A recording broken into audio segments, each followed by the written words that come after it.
And so what I want to talk about this morning, building your teams. And I'm going to talk about what I call 8 steps.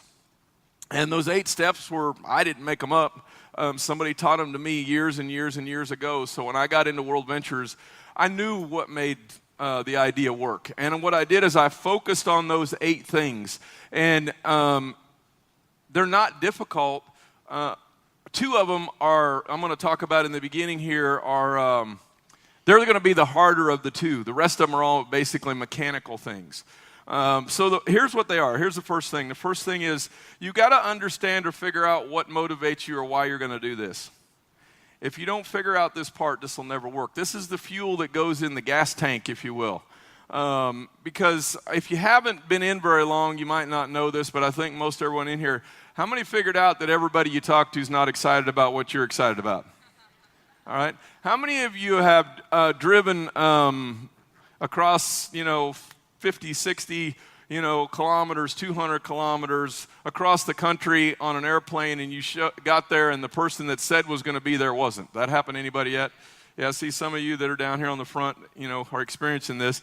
How many had people get started, and what they said they were going to do is in 90 days they were going to blow this thing up, and 90 days later you wondered where the hell they were? Anybody had any of those? They were all going to do these great big things, and 90 days later, you couldn't even find them. I mean, you start looking through some of the reports, and they refunded. Okay? See, there's lots of disappointments that are going to take place and happen. All right? There's lots of frustrations. And the only reason that you're going to continue on is if you have a very specific reason why you're doing this. And if you don't figure this part out, I promise you, this will never work for you. You can take trips. You can be a member of the club. You can go on, holidays and vacations and travel and have a great time and just use the membership.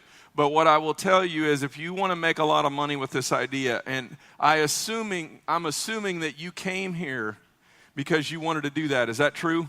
Most of you showed up here, spent time coming in here, flying in here from across the country to try to figure out, how could I figure out what I could do to create something that could change my life? See, I didn't sign up in World Ventures to see if it would work. I signed up to make it work. I believed that it would. And I got to tell you a little story of why this motivated me. See, I'll make reference back to, like Mark makes reference back to, he had some mentors. I had some mentors, and those 2 mentors, they impacted my life greatly. Many times in things they said they didn't even know. And when I was about 20 years old, I got introduced to these 2 guys that were very, very successful in this industry. And I remember one of them, his name was Pat. And Pat was in a conversation, and I'm listening to the conversation. When you hang around somebody that makes a lot more money than you, you don't ever talk. You ever figure that out? If you want to get to where they are, the last thing you want to do is, flap your gums. All right? You don't want to be doing this. You just want to be paying attention. You might pick something up. So I'm in this conversation, and I'm listening. This guy engages my friend Pat and says, "Hey, Pat, what do you do for a living? What kind of work you in?" My friend Pat goes, he says, "I just live full time." And the guy kind of looks back at him, and he goes, "Now, I don't understand. What do you mean you live full-time?" He goes, "No, what do you do for work?" He goes, "Well, I stopped doing that a long time ago." Now, I'm listening to the conversation, and, that sounds like an arrogant answer, but my friend Pat was the opposite of arrogant. He was one of the most humble guys I've ever met. He was just telling the truth. He just did what he wanted to do every day. He designed his life. And he figured out how to do something where the cash flow just came in to do that. Well, this guy, he's not going to explain all that to him, but I'm the innocent bystander. And I'm listening to my friend Pat say that he just lives full time. I'm 20 years old, and you know what I thought? I want to do that. Who wants to do that? I'm listening to this. I said, I want to do that. And who's seen The Matrix in here? How many of you guys know the part in The Matrix where there's this character named Morpheus and Neo? And Neo is sitting in a chair, and Morpheus has these 2 pills, a red pill and a blue pill. Who knows what I'm talking about? All right? And here's what happens in the scene, and I won't get the exact words right, but Morpheus tells Neo that you could take the blue pill. And if you take the blue pill, what's going to happen is you're going to wake up back in the Matrix. All right? And you're going to never know this conversation ever existed, and you're just going to go right back in it. But if you take the red pill, what's going to happen is you can never go back, and you'll find out how far the rabbit hole goes. When my friend Pat said I live full time, I took the red pill. I could never go back. My friend Pat didn't even know that he created an impact that was going to last permanently on my life, and not only on my life, I'd tell that story to probably millions of people now have heard that story through seminars I've done all over the world that maybe has impacted them. But here's what happened is the dream that someone could live full time got implanted right here. And once your mind is stretched, it never goes back the same. And I was 20 years old when that happened, and I decided at that point, I'm going to do what my friend Pat was doing. So, fast forward 20 years. I'm 40 years old when I see World Ventures. I'd spent the last 20 years, most of that married to my wife Susan, who had to endure all of this. You'll hear from her later today. But the enduring part was I believed I could do what my friend Pat did, but I found out that it was harder than I anticipated. See, my other friend that was there, he said it in a different way. He said, if you don't figure out how to make money when you sleep, you work till you die. And both of those two conversations happened very close together about my friend Pat living full-time, my friend Melvin saying, he said, you got to figure out how to make money when you sleep or you work till you die. And now I was bent on trying to figure out how to make money when I sleep. How many of you figured out, like me, it's harder than you thought it was going to be? See, I met two people that were doing what I wanted, and now I believed I could. And because I believed I could, this became the reason of what everything I ever did. I wanted to figure out how can I create something that pours cash flow into my life, and then I can do whatever I want to do. I wasn't afraid of doing the work. I just wanted to get the result over here. I met two people it happened to, and so this became my motivation. It became my reason of why I was going to do something, and I kept looking and looking and looking, and then one day I got a phone call, and Wayne Nugent called me and told me what he was going to do with World Ventures.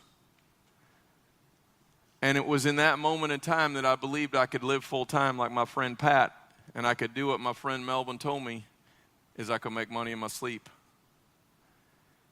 All of a sudden now I had the reason. See, for you, I don't know what it is, but I'm going to tell you the only reason you'll build this is if you have an intense desire, an intense reason to advance forward.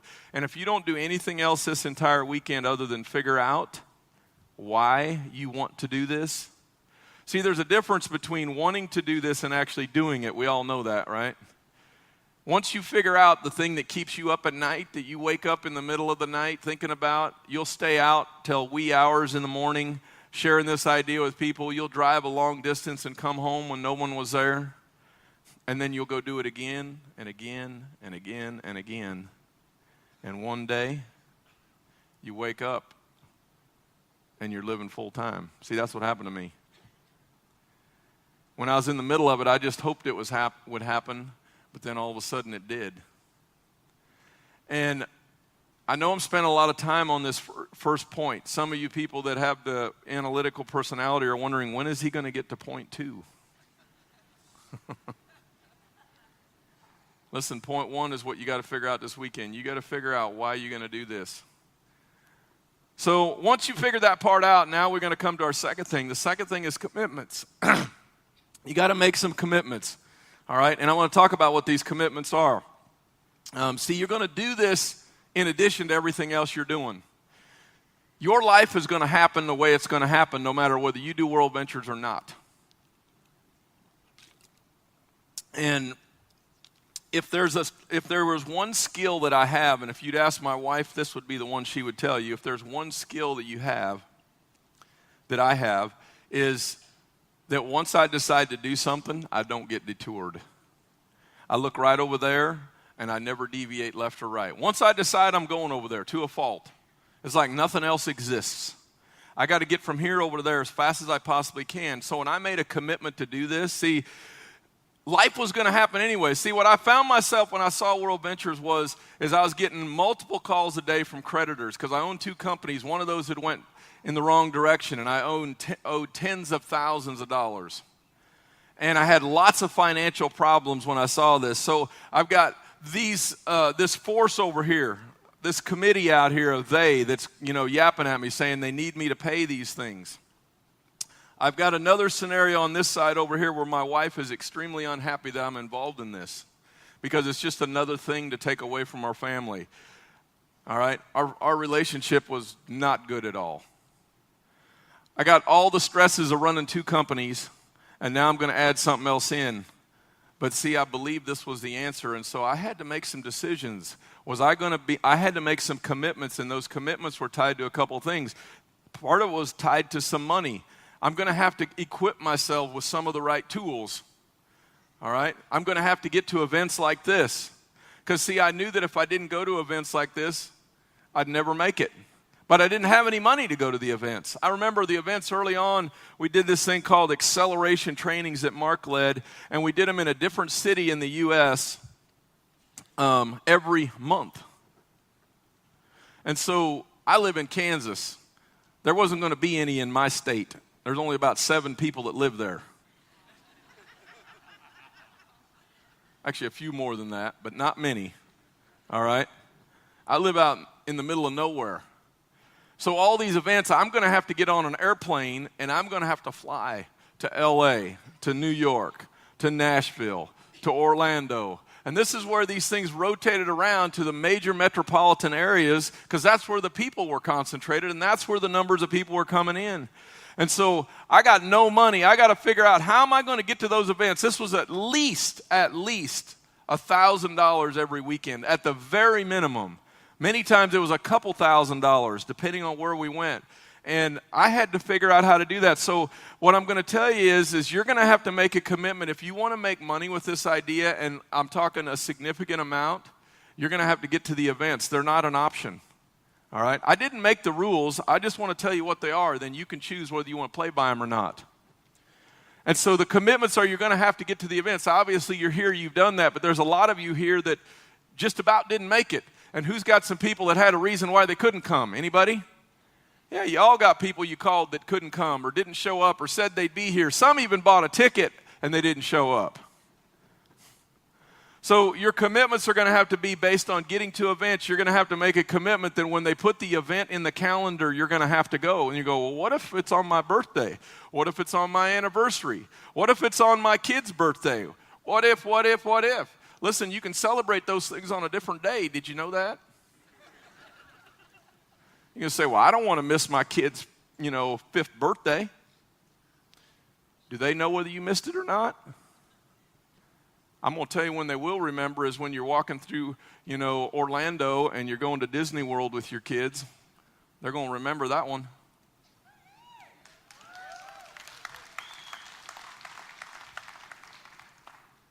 See, commitments aren't easy. If commitments were easy, everybody'd stay married.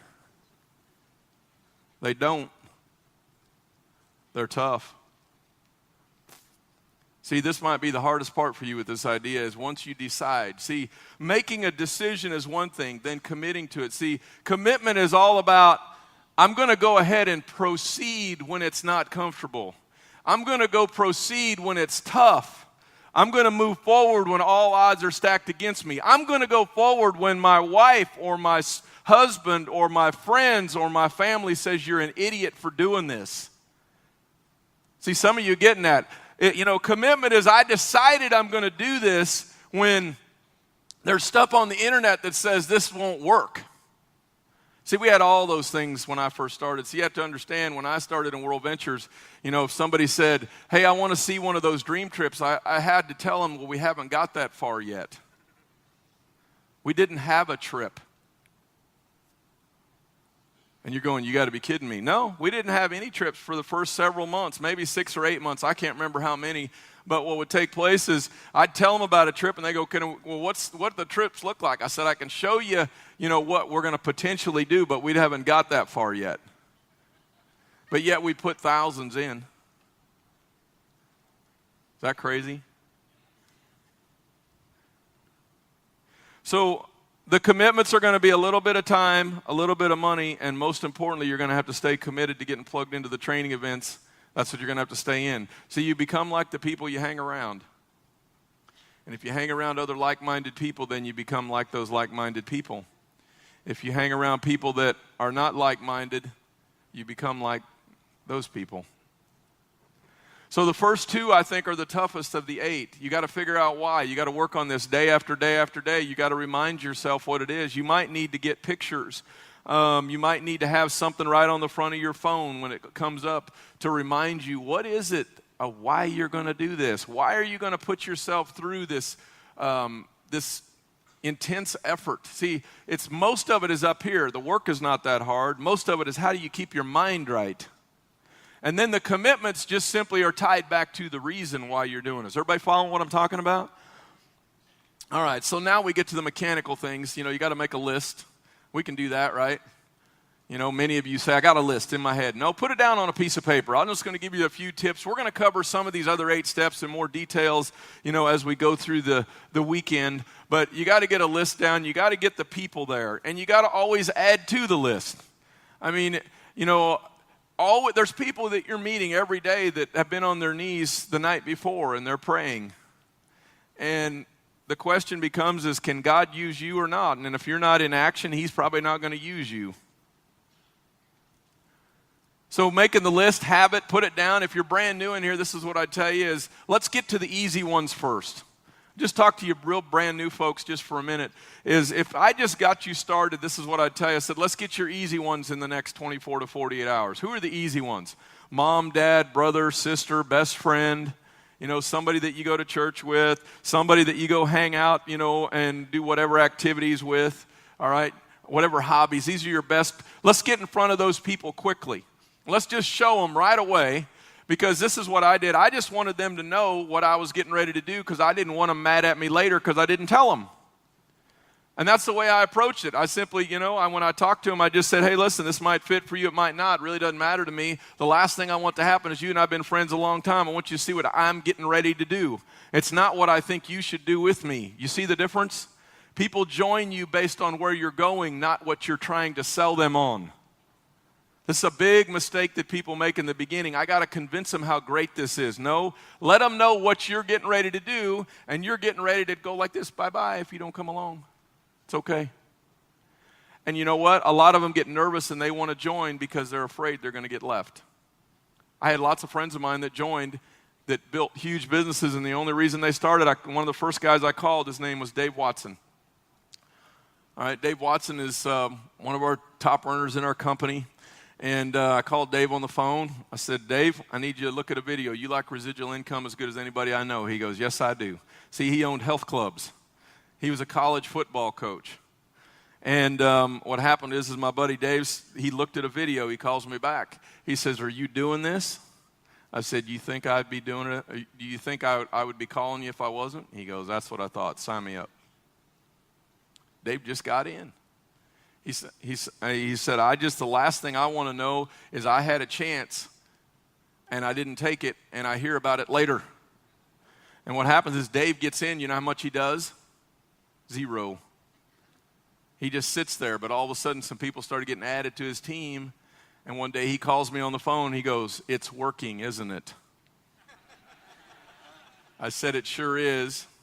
He says an adjective and hangs up the phone. I won't say the adjective he said. See, I was making it work. My buddy Dave, who could make it work, wasn't yet, but I wasn't frustrated. I wasn't calling him every day saying, you need to do something. What was happening, though, is my buddy Dave sees the numbers coming in the system, and he calls me, he goes, it's working, isn't it? I said, it sure is. And he says something, and all you hear is click of the phone. Next thing I know, the sales start going in the system. Dave's only brought about 150,000 people in through him and his contacts. Dave was on my list. One of the sharpest guys I knew, so I called him. All right? And so this kind of leads right into the invite. You know, we're going to spend a little more time on the invite throughout the weekend, but I'm going to give you some tips on the invite. Here's the first thing. Mark talked about inviting as the most important skill. I'll just tell you a quick little story. See, I'm the guy that understands that what makes this work is people decide to make it work. They want to be a leader, and I'm going to give them every opportunity to do that. I'm the guy that I'm not maybe the best sponsor, because this is what I do. I want to see you get in, and I want to throw you out in the middle of the street, and I want to see if you can dodge cars. And if you can dodge the cars, we're going to work together. If you can't dodge cars, you're dead on the street, and it's okay. Okay? This is my approach. I know some of you can't believe that I'm even saying this, but hey, here's what I figured out early on. You're either going to figure out how to do this or you're not. You either got dreams or you don't. You either got guts or you don't. You're either going to lead or you're not. And I can't determine that. All I can do is create the environment to encourage you to do it. See, I signed up in this not to have another job. I signed up to live full time. And to live full time means that I go do whatever I want whenever I want. But the only way that ever happens is if I've taught other people how to lead. Are you with me? See, I'll tell you a little story. I remember watching a TV show a long time ago. It was in the States, and it was a documentary. And the documentary was about this person that was born with no arms.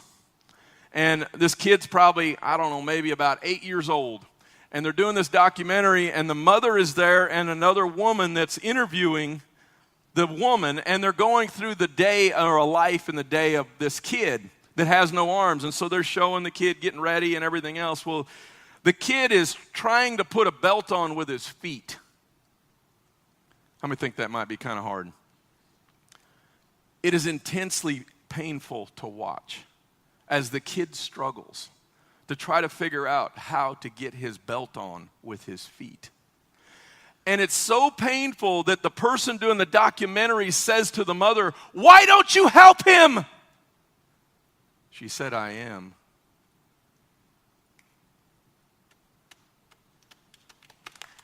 See,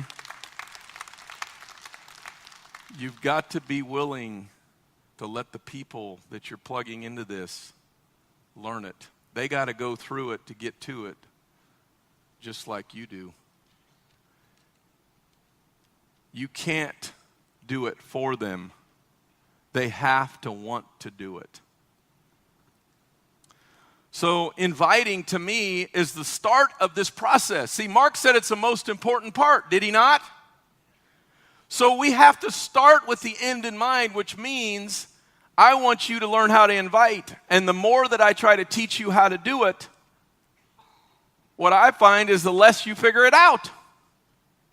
I'll give you an example. I got a friend of mine that he owns 5 businesses, signs up in World Ventures. We go to Dallas, Texas, because it's early on. He wants to see them, meet the owners. So I go, okay, well, let's drive down there. I'll let you introduce to my friends. And we come back. We're driving back. He says, "You know what? I'm going to do this." I said, "Great."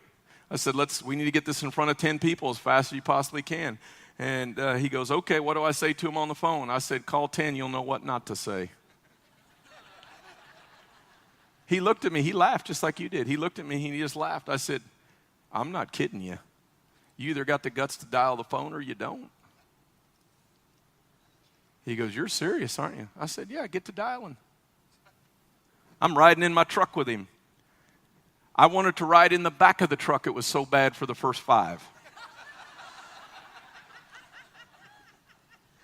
But by number 6, he started to get it dialed in. And by number 7, number 8, number 9, he started scheduling appointments. See, he figured it out. Now, I'm going to give you an outline. You know, here's what I tell you about inviting is just don't be weird. People don't like weird because they know whatever you do to them, they know they got to do to somebody else. Are you with me? And if you do weird, they're not going to be interested in weird. So for me, inviting was simple. You know, I called my friends up, and what did I do normally to call them? If I wanted to go to a movie with them, I just call them and say, "Hey, what are you doing on Wednesday night?" And they either said they were busy or they weren't. If they said they were busy, I was done. I knew they weren't going to the movie with me, right? Simple. If they said, hey, I ain't got nothing going on, I said, great, let's go to a movie. They go, okay. So we go to a movie. And that's what I started doing. I'd call my business friends and I said, you got time for coffee? They go, sure, what's up? If they said, no, I don't have any time for coffee today, I said, no problem, I'll catch you later. Hang up the phone. A few days later, I call them back. You got time for coffee this week? Yeah, I got time for coffee. Great, let's meet. It wasn't weird to them. This is what I did with them. Are you following what I'm saying? See, your friends, if you do weird, now they ask questions. If you don't do weird and it's normal to them, however you communicate with them, what takes place is they go, cool, sounds good. So if they would ask me that, they said, well, hey, what's going on? I said, listen, I got something important I need to talk to you about. So we sit down, I'm talking to them now, and I just simply tell them, I said, hey, listen, my life's not been how I want it to be. I've owned these companies. They're not doing very good. My family's suffering. I've been looking for another option out. I got to figure out how to get some of my time back, and I think I did it. And I want to share something with you I'm getting ready to do, and if you like it, cool. If you don't, no problem. But we've been friends a long time, and the last thing I want you to know is about something that really works for me, and I didn't tell you. So we're going to get that out of the way right now. And I'm going to show them a short presentation. And either they get it or they don't. I pushed play on a presentation the other day on a video, and I just tell them, I said, that's what I tell them when we get ready to watch a presentation. I said, you're either going to get this or you're not. So the presentation's over. You know what I ask them? I said, did you get it? And somebody said, I'm not sure. I said, we got two choices. We can watch it again or we can be done.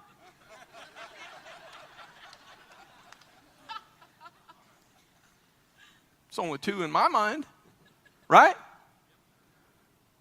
They're either going to get it or they're not, and if they didn't get it, hey, it wasn't right then. I go call somebody else. See, last night I met somebody here down on the restaurant yesterday. So last night I got to talking with them. They said, hey, we get off work. I said, I went by and I drew out a little presentation for them. I never asked them to sign up. They asked if they could get in. I'm sitting with my buddy Darren over here, and he's kind of frustrated with the whole thing. He was. He's going like, this is complete crap. They asked him to sign up. Yeah, they did. That's how they normally do it. You're okay with that, right? So, inviting. Don't do weird. Here's other things I'll give you a couple tips on. Don't go post on your Facebook, you're in this great travel club. Don't send an email blast out, all right?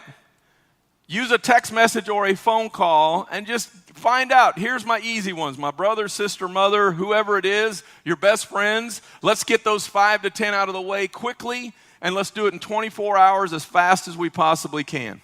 How many could you show right away? See, some of you think you got to get a running start to invite somebody. You don't need to. The other thing I'd tell you is get an event scheduled out over here 7 to 10 days from now. Schedule a home event and then say, I'm going to use this as my launch event over here. And what I'm going to do in between, I'm going to get my best buddies. They're going to learn about this ahead of time so I can tell you I'm getting ready to launch it over here once you participate ahead. I'd use my event as the leverage, which comes to the next point here is we're going to talk about what do we do to show them. And so we'll talk a little more strategy on that. Everybody make sense? Real simple. All right? So don't do weird. No Facebook posts. Don't do stupid emails. Don't try to explain stuff to people. Your invite is simply, hey, you got time for coffee. Could we all do that? Who could text you got time for coffee? See, these are your best friends I'm talking about. Your first 10 people are people texting them saying you got time for coffee, a cold beer, whatever it is not weird. They're going to go see it, and you're going to just show them because you don't want them to be mad at you when they figure out you're doing something and you pull up in a new BMW and they're mad because you never told them. Are you with me? Can we do that? Hello? We got to get to those people quickly. We got to move quickly. And then of those people interested, I'm going to invite them to my launch event that's a little ways down the road here, a week out. And so presentation, let's just talk about that real quick. We'll get through this pretty fast. Everybody always asks me, so is it better to do a one-on-one, a two-on-one, a webinar, a home event, a live meeting, a push-play video, a flip chart? What's the best? Would you like to know? The answer is yes. Who signed up in here because somebody showed them a video? Just raise your hand. That one worked. Who went to a home travel party? Raise your hand. And you signed up that way. That one worked. Who went to a live event somewhere where somebody was in a hotel room doing a presentation? Look at that. That one worked too. Who was on a webinar someplace and got in on a webinar? All right? How many of you signed up because somebody sent you an email? About 3. That one didn't work very good. Okay? I mean, it worked. See, you can't say the wrong thing to the right person, but you can sure mess a bunch of them up. Yeah, you really can. I mean, sending an email, have you ever been, who's all been to a nice resort where they got a real nice pool? Swimming pool, and you're excited about getting in the pool, but you go out in the morning. This is like sending an email to all your people, all right? You're not going to forget this. And you walk out to the pool, and you're getting ready to get in, and there's a kid about 10 years old, and he's standing there like this, peeing in the pool.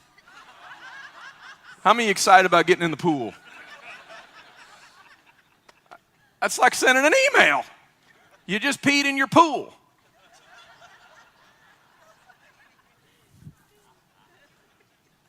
I got to do something so you remember what not to do. All right? I know some of you didn't want that visual, but that's tough. Okay, so showing people. It's just he or she who shows the most is going to win. This is about showing people. Some of you I know have showed a whole bunch and got no results. Some of you showed 4 or 5 and got 4 or 5 in. Listen, it doesn't matter. Whatever it is, it is. The longer you show, the more you show, what takes place and happens is you have a chance to win. The first network marketing idea I ever got in, I share this, my wife and I share it with 67 people and only 3 joined. I was really bad. And I was really frustrated, and I knew it had to be better than this. I can't believe I showed 67 and 3 only got in. Well, what took place was that I had a chance to go meet with somebody. And this guy was this Melvin guy that ended up becoming my mentor. And I meet with this guy that's made millions of dollars. And I said, Melvin, I got a question for you. I showed 67 and only 3 got in. What do I need to do different? He goes, oh, it's real easy. I said, praise God. He said, show 67 more, you'll have 6.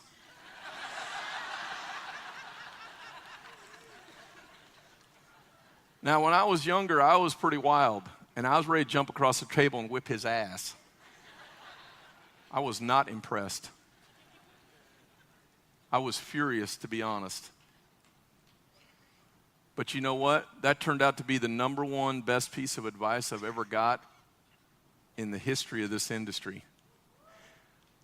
And some of you are in that spot right now. You've showed a whole bunch and no one's got in, or a couple have got in. Guess what? Just go show some more. See, I went and showed 67 more. I left there thinking, okay, game on. I'm going to show 67 faster than I did the last time.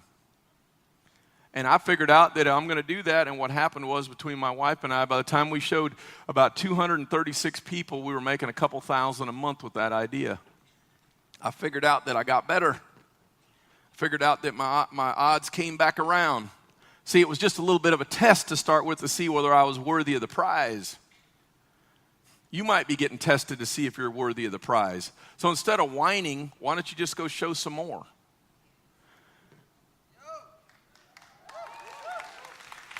All right, follow up. Number 6. Follow up. Here's the part that I tell you, just make sure you do it. I'm going to give you a couple quick tips because I'm starting to run out of time here. But on the follow-up, here's what's critical. We went through the process of making a list. We got them invited. We got them to a presentation. We showed them. And here's what I want you to understand. Follow-up is really about getting them moving, getting them started. All right? And here's what I want you to understand about this is when people say no, they're saying N-O. No, what they're really saying is K-N-O-W, I don't have enough information, I don't know yet. I'll help you understand this. How many of you have been invited over to your relative's house for something? And I'm going to assume that you maybe don't like your relatives that much. There's a few of you in here like that. And your relatives invite you over for something and you're going, oh man, I really don't want to do that. And then they say there's free beer and there's a pig roast going on, and you can eat as much as you want, and you say, you know what, I think for free beer and the pig roast, I'm going. You got new information and made a new decision, right? See, here's what's crazy about building teams is you can give anybody new information as many times as you want and they can make a new decision. I've invited people to a presentation before and they said I didn't want to come. I said, I'll take you out for a steak afterwards. They said, okay. Food bribe works pretty good. They came. I gave them new information. They made a new decision. So when you're following up with somebody, and this is the closing part, is when they say no, they're just saying K-N-O-W. Maybe you need to give them some more information. So how do we give them more information? Here's what I would tell you. This little device right here is everybody's got one. And if you lose it, it would be like losing your arm. Who knows what I'm talking about? How many of you, just out of curiosity, before you get out of bed, look at your phone? Most of you. This thing goes everywhere. So if this goes everywhere, would it make sense that the information you need to get to somebody you just showed a presentation to, you better get on their phone? So number one, you got to have your number. Number two, I'm going to text them some links. So if they aren't ready to start yet, or if they just got started, where are they going to go to gather information? Will they go on this faster than any other place? For sure. So what takes place and happens is I'm going to get the links to them, and they're going to get a text message from me, and it's going to have a couple links of videos to look at of some kind. I don't know. It might be a story of somebody. You know somebody on the internet, and it's a short video that they can watch for 3 or 4 minutes. All right, you can go access these. You can find them. You know, the people you're working with, they'll tell you which to use. The point is we got to get to the phone, and then they can gather more information if they haven't signed up yet. Also, what takes place is when you follow up, if you send a text message and they get the text and they look at the text, where's the video link? In the States, it's the link before. Help me out here. Are you with me? So what happens is now they look at it and they go, oh man, I forgot to watch that video. Now they just click right on the video. It's just a quick reminder, and they go back and watch the video, and you gave them new information so they can make a new decision. So the follow-up process is make sure we get to their phone. The second thing is do it very quickly. If you share the information with them, you got a window of about 48 hours, and if you're not back and got all the questions answered in 48 hours, the chances of you getting them started get really, really small, really, really quick. We got to get back with them very quickly. All right? So, the last two things I want to talk about here is you got to track. Number 7 is you got to track the right things. This is the part, this would maybe be as important as your why, just a little bit less, but you got to track the right things. When I got started in World Ventures, there was only 4 things I tracked. I didn't worry about anything else other than these 4 things because they're the only things, in my opinion, that matter. All right? Nothing else counts. If you track these 4 things and these numbers go up, your rank goes through the roof and you make a crap load of money. All right? So let's talk about what these are. Number 1, the number of people you're showing. You have to get to where you're showing 1 a day for a period of time if you ever want to get this moving. You got to get lucky if it's less than showing 1 a day. So right now, if you're saying, I wish this would work for me, the first question that I would ask you is show me your calendar. How many people did you show in the last 30 days? If the number is less than 30, we have to get lucky. Because what takes place is as you start to build this, when you have 2 teams and you add one over here on the team, the next one you add below them and below them, they see that it works, right? Your job is to make it work. You have to show them that it works. Your job is not to get them to make it work. Your job is for you to make it work. And these showing of the people early on is all going to be your personals, which leads to the second thing you have to track is the number of personals. All right, we have some marketing directors. Raise your hand if you're a marketing director above in here. Let me ask you all a question. How many personals do you have? 20. 67. 104. 115. 34. 118. 33. How many, Walker? Over 100. All right, I personally put in over 70. There's a clue there. Did you catch it? There was only one person maybe there was 2 people that were under 30. Everyone was over 30. Here's where I think World Ventures begins, after you put in 30 personals. You've got to do this in a short window. If you put in 30 personals in a year, it doesn't work like if you put them in 90 days. I signed up in World Ventures. In my first 30 days, I put in 30 people. The reason I put in 30 is because there's a rule called the 80-20 rule. The 80-20 rule works like this. 80% will do 20% of the business, 20% will do 80%. It's like the law of gravity, and you can't change it. If in the States, we have statistical data that I've seen from corporate. And it shows that about 23 or 24% of the people that have signed up across the globe have went and done something. The 80-20 rule is in play with our companies. Everybody understand that? I can't change the rules. You can't either.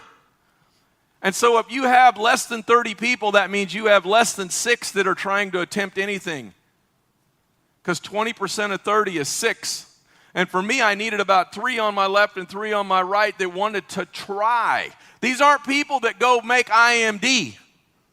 These are people that are going to go attempt. And so you got to put in 30 as fast as you possibly can. Your focus needs to be on getting the new people in, your personals in. Now, do you want to help the people you brought in? Absolutely, you want to help them. But more importantly, I want to coach them on what to do and say, listen, why don't you go show 5 as fast as you can? I'd rather have them go show 5 and get 0 than me show 5 for them and get 5. I know that sounds crazy. You know why? Because if I go show 5 for them and I get 5, they think they need me. If they go show 5 and get 1, they figured out they could get 1, they don't need me. Do you want them to need you, or do you want to be able to do what you want? You see the difference? But most of us won't allow the opportunity. This is where I'm saying I'm going to throw them out into traffic. If they get run over and killed, it was the wrong one. Some of them get hit really hard. They hit the concrete, they bounce, they get back up. Now, that's the one I'm hunting for right there. Yep. They get whacked really hard and they just kind of shake it off and say, all right, let's go again. That's who I'm hunting for. But you got to allow them the chance to get run over first. Some of you are so worried about them getting run over that you're doing all the work for them. I mean, they get started, and what you tell them is say, hey, let's get your list. I'll help you show all your people. I'm going to help you get your 4. I'm going to wash your car. I'll even come make your bed. That's what you're doing. And you know why they never do anything? Because they think they got to wash all their people's car. And they got to go make their bed for their people. Compared to you saying, I just got to go find them and I cut them loose. And the ones that make it work. And the ones that don't, they don't. I just plug them all into the system. And pretty soon you got people starting to grow. And it's a whole lot easier to work with the ones that want to do it than the ones that just say they want to do it because you see them doing it. Are you with me? All right, so we got to change our mindset here. So, tracking, the number of people you show, we got to get to 1 a day. When I started, my goal was 5 a day. I'm not saying you got to do 5 a day. I needed to make this work really fast. They were going to come collect everything I had. All right? I needed something happen quickly. I hope you're not in that situation. All right? Maybe I should hope you are in that situation because when you get backed in a corner, you do some things you're scared to do. See, I was backed in a corner. I need to make this work. I look back over time and I just praise God that that's where I was at, so I went to work. See, some of you, life's a little bit too easy right now. I try to dig the well before you need the water. All right. The third thing you got to track is the number of people that you got at events like this. The only people that ever duplicate anything are the ones that come. See, here's what happens in this environment. Is people get the belief they can. They get some knowledge on what to do, but most importantly, they get some belief that they can do this. Because here's what's going on. What's going on is we're going to do some recognition throughout the weekend. And there's going to be some people that come across this stage that are performing, and you're going to get to hear from them. And what's going to happen is you're going to sit in that crowd, and you're going to look on stage, and you're going to go, that one made it? You've got to be kidding me. Look at that one, Martha. Look at that one. Oh my goodness, how did that one do it? Trust me, when we get to that part this weekend, I call it, look at that one. See, what happened to me is the very first event I ever went to, Mark Aceta was a speaker at. And I got invited to go to the event by the executives, and I said, I don't want to go. And they said, we really would like for you to go. And I said, I don't want to go. And they said, you need to go. And I said, I don't care. I don't want to go. And they said, as a friend, will you come? I said, oh, if you make it personal, I will. So I go. And I sit in the back of the room, and I watch all this stuff go on. And what takes place and happens at that event is they're doing this thing on recognition. I'm listening to Mark Aceta. Mark's amazing. Was he good earlier today? He's like a freak of nature. All right? Well, I'm watching Mark. I'm learning some stuff, but I've been to 100 of these kinds of events. But what got me is all of a sudden they did this recognition, and there was this guy that, he still had stuff on his boots from the farm, and he had overalls, and a T-shirt's all ratted out on his neck, and some of his teeth are gone, and he's kicking my butt, and he's on the stage. And I'm going, you got to be kidding me. That one? I go, I'm going to kill this thing. It was at that moment in time, it clicked over in my head that this is it, man. See, I got the belief, and then I thought, wow, you're an idiot. What if you'd had 25 or 30 people with you here? They'd all saw the dude with the overalls, and they would want to go do it because they couldn't believe he could. So I'm just telling you, there's going to be some of them that come on stage, and they look like they're so sharp, they're a Donald Trump kind of looking guy. All right, got a tie on. They smell good. They look good. All right, so sharp, they got a pointed head. All right. And I'm telling you, there's some other ones that are going to come on the stage, and you're going to go, geez, look at that one. And that's the one that's going to get you. Because, see, you could make excuses on why the sharp one was doing it, but you can't make excuses of why it's working for the one that you know you're as good as they are. That's what happens at the events, and I started tracking the number of people I got to events, and when that number went up, the belief went up, and see, when they believed they could, they went and did. And I didn't have to. If you'll buy into our event system, this can make you wealthy. And the number one thing you got to do besides inviting is get people to the events. And if you get them to the events, they learn and they gain the belief that this can happen. And the fourth thing is, as we start to wind this down, is you got to track the tools that move in your team. We've got this program called Advantage. Who's on Advantage in here? This is one of the coolest programs that World Ventures has, because what takes place is you now can pay a small fee and you get access to every audio that World Ventures has ever made, every video, everything is in there, and you can download as many of these as you want. All right? See, these are the magic. See, what takes place is, what I'm sending people on the text, all right, is I'm sending them links where the audios are they can listen to that tell the stories of the people that are winning. And so what's happening is I'm getting all this stuff from Advantage, and I've got them on a stick drive. I ask them, I said, tell me how you listen to your music. They say, well, I listen to it Bluetooth in my car. I said, great, take this stick drive, plug it right in your car, and now all the audios are right on there because I download them. I can download as many as I want. No cost, other than I pay the fee. I'm just telling you, the number one tool you need to get a hold of is you got to get a hold of Advantage, and you got to track the number of people on this. These are the people getting the information. See, there's one part you can get people to the meeting, or you can take the meeting to the people. And the way you take the meeting to the people is the audios of the people that created the magic in their life across the globe that we have stored in Advantage. Are you with me? If you want to build this, you cannot afford not to access the tools. It's like saying, well, I want to go build a house, and I'm going to use a handsaw, a hammer, and a nail. Could you get the house done at some point? Yeah, sometime you could. You're going to work a long time. They'd probably call you Noah. He didn't have no power tools. But today, those of you especially in construction, they got these things called nail guns. You just pull a trigger and it shoots a nail out. All right? They got all this technology that makes this go really fast. And so if you're a home builder in here, you've got the tools because the tools always pay for themselves. Are you with me? World Ventures has those tools. In fact, we got a whole bunch of tools. I'm going to bring some up here on stage in about 2 minutes, all right, and talk about a few of these, but we've got some here. You want to go get these. I take them home with you, all right? They're easier to get when they're here than ordering them from some other place. Are you with me? You've got to get a hold of the tools. The blue signs, you know what I'm talking about? One of the most powerful tools we got. Before I get to the tools, I want to do the last little piece. The number 8 is product development, personal development. This was the hardest part for me personally. I'm going to tell you why. When I went to college, I never bought the books for my classes.